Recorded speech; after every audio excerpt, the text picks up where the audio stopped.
और चलिए अब बात करेंगे हम दिल्ली ब्लास्ट की। और दिल्ली ब्लास्ट को लेकर हमारे तमाम संवाददाता इस समय ग्राउंड जीरो पर मौजूद है, क्योंकि 11 राज्य ऐसे जो कि इस समय हाई अलर्ट पर है। और सोनू के पास हम चलते हैं, सोनू से जानने की कोशिश करते हैं गाजियाबाद में हाई अलर्ट को लेकर फिलहाल क्या तस्वीरें देखी जा रही है, किस प्रकार से प्रशासन की ओर से सघन चेकिंग अभियान चलाया जा रहा है। सोनू,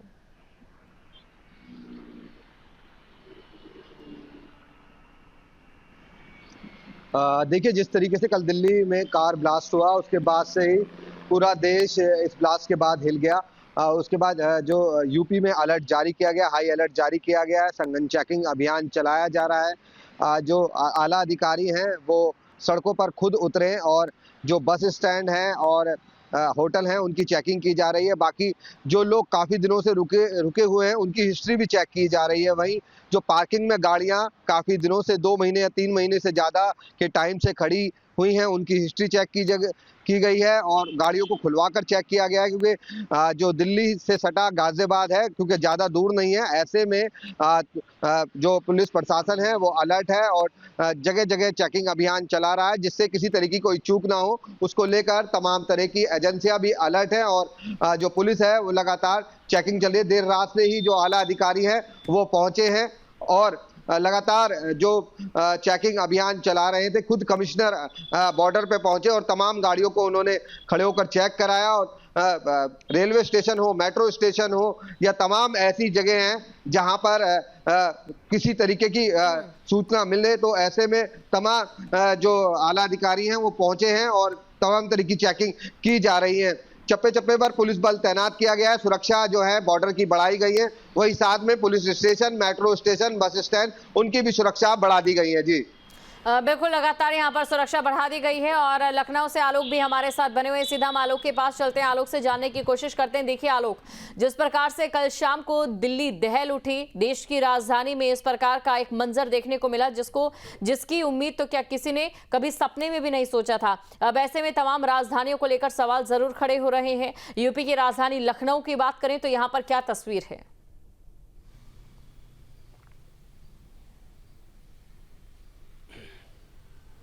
बिल्कुल, देखिए, दिल्ली हादसे के बाद पूरा देश, जहां पे अगर कहा जाए कि न सिर्फ हैरान है, स्तब्ध है, बल्कि इस घटना ने एक बार फिर अलर्ट जारी किया है। एक दिमाग में कहीं ना कहीं आतंकवाद को लेकर के या जिस तरीके का धमाका पहले ये देश देख चुका था, उसी तरीके का मंजर कल फिर एक बार याद आया। और उसके बाद अगर उसकी तस्वीरों की हम बात करें, उसके बाद के हालात की बात करें, तो उत्तर प्रदेश न सिर्फ सबसे बड़ा राज्य है जनसंख्या के लिहाज से, बल्कि यहाँ पर अगर हम उत्तर प्रदेश में देखें तो सबसे संवेदनशील जगह भी हैं और ख़ासतौर पर धार्मिक जगह जहाँ पर लाखों करोड़ों की भीड़ आती है, चाहे अयोध्या हो, काशी हो, मथुरा हो। और यहाँ पे वैसे भी संवेदनशीलता हमेशा बनी रहती है। इन सब जगहों को अलर्ट किया गया है। यहाँ पर अतिरिक्त फोर्स को भी स्टैंड बाई पे रखा गया है। जो सिविल पुलिस होती है वो जगह जगह चेक कर रही है। बाहर के श्रद्धालु आते हैं, उन सब की सुरक्षा की भी जहां एक तरफ चिंता करनी है, तो दूसरी तरफ इस बात को भी देखना है कि किसी तरीके का यहाँ पे कोई हादसा ना होने पाए, किसी तरीके की यहाँ पर कोई इस तरह की घटना ना होने पाए जो दिल्ली में हुई है। और खासतौर पे मुख्यमंत्री योगी आदित्यनाथ कानून व्यवस्था को लेकर के बेहद सख्त रवैये में रहते हैं और कल ही उन्होंने बिल्कुल साफ निर्देश दिया कि उत्तर प्रदेश का चप्पा चप्पा न सिर्फ अलर्ट पर रहेगा, बल्कि पुलिस को भी नीचे जमीन पर उतरने के लिए, अधिकारियों को जमीन पे आने के लिए और मौके पे जाने के लिए भी कहा गया है। तो उत्तर प्रदेश के लिहाज से देखा जाए तो पूरा यूपी अलर्ट है। कल का हादसा न सिर्फ दिल्ली के लिए बहुत ही खतरनाक, बेहद दर्दनाक रहा है, बल्कि पूरे देश के लिए ये नज़ारा, ये जिस तरीके की तस्वीरें थी, वही सबक लेने वाली बात है कि किस तरीके की सुरक्षा व्यवस्था को बेहतर किया जाए। चूक कहां पे हुई वो तो जांच के बाद पता लगेगा, लेकिन किस तरीके से बचाया जा सकता है,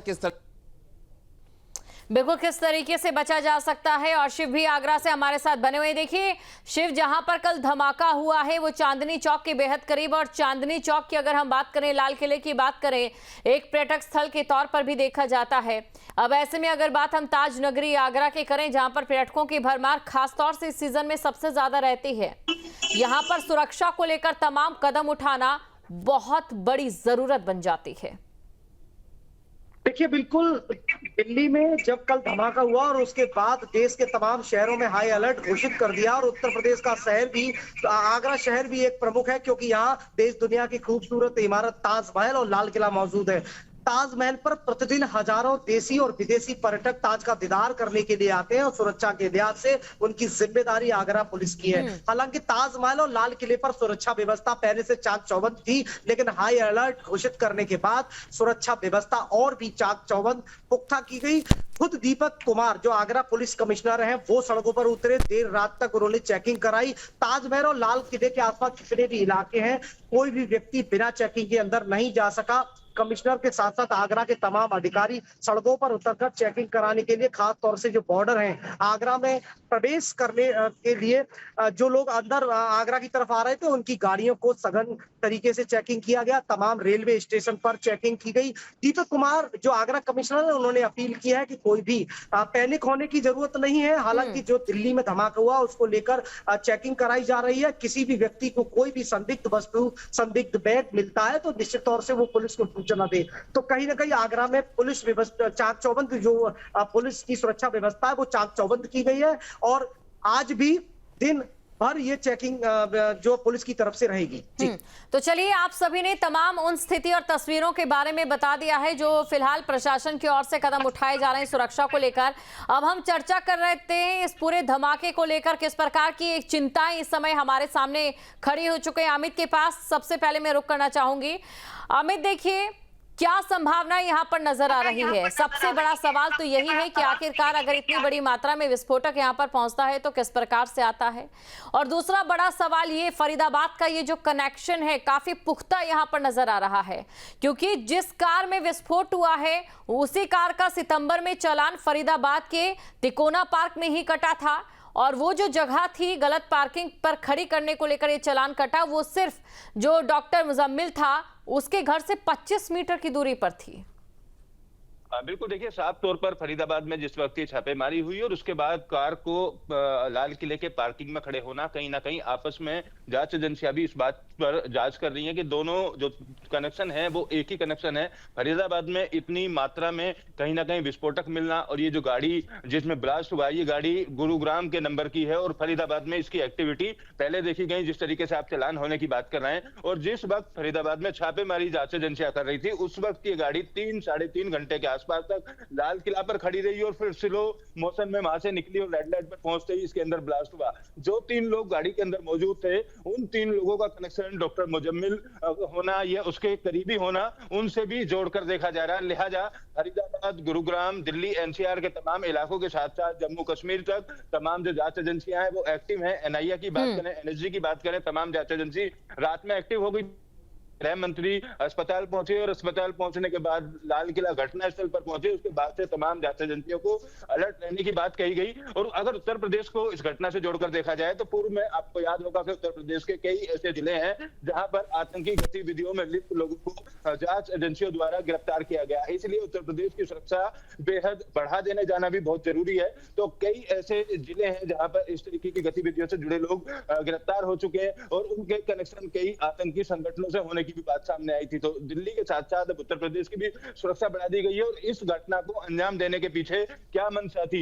जो विस्फोटक इस गाड़ी के अंदर मौजूद था, क्या उसको फरीदाबाद पहुंचाना था या फरीदाबाद में मौजूद विस्फोटक से इसको गाड़ी में लेकर आया गया था? और ऐसी कितनी गाड़ियां हैं जिनके अंदर इस तरीके से विस्फोटक हो सकता है? कितने ऐसे मकान हैं, कितनी ऐसी जगहें हैं? बहुत बड़ी चुनौती फिलहाल जांच एजेंसियों के सामने है इस घटना होने के बाद, क्योंकि 2008 के बाद से दिल्ली की बात की जाए या मुंबई की बात की जाए, इस तरीके की आतंकी गतिविधि नहीं देखी गई थी। और जो भी मंसूबे आतंकियों द्वारा बनाए गए थे उनको घटना होने से पहले जांच एजेंसियों द्वारा गिरफ्तार कर लिया गया। लेकिन फरीदाबाद में इतनी बड़ी तादाद में विस्फोटक मिलना और उसके बाद लाल किला, जहां पर्यटक होते हैं, विदेशी लोग भी होते हैं, देशी लोग भी होते हैं, चांदनी चौक के अगर इलाके की बात की जाए तो पैर रखने की जगह नहीं होती है। शादियों का सीजन चल रहा है, ऐसे में तमाम लोग खरीदारी करने के लिए चांदनी चौक वाले इलाके में जाते हैं। उस पूरे अगर इलाके की बात की जाए तो हजारों लोगों की भीड़ वहां पर होती है। और जिस वक्त ये विस्फोट हुआ शाम का वक्त था, उस समय अगर बात की जाए तो सुबह और शाम के वक्त दिल्ली की सड़कों पर बेहद भीड़ होती है और तमाम अपने दफ्तरों में जाने वाले लोग, दुकानों पर जाने वाले लोग जो हैं वो सड़कों पर होते हैं। लाल किला जैसी जगह चुनना, गाड़ी को धीरे वहां से निकालना तो कहीं ना कहीं एक बड़ी आतंकी साजिश होने के पीछे इशारा इस तरफ किया जा रहा है। फिलहाल देखना यही होगा कि जांच एजेंसी इस पूरे मामले को लेकर किस तरीके से आगे बढ़ती है। जहां भक्ति है हर शब्द में, कथाओं में छुपे हैं दिव्य रहस्य और ज्योतिष देता है जीवन को दिशा। धर्म से जुड़ी हर बातों को जानने के लिए हमारे चैनल स्तुति को सब्सक्राइब करें। चैनल पर जाने के लिए इस लिंक पर क्लिक करें।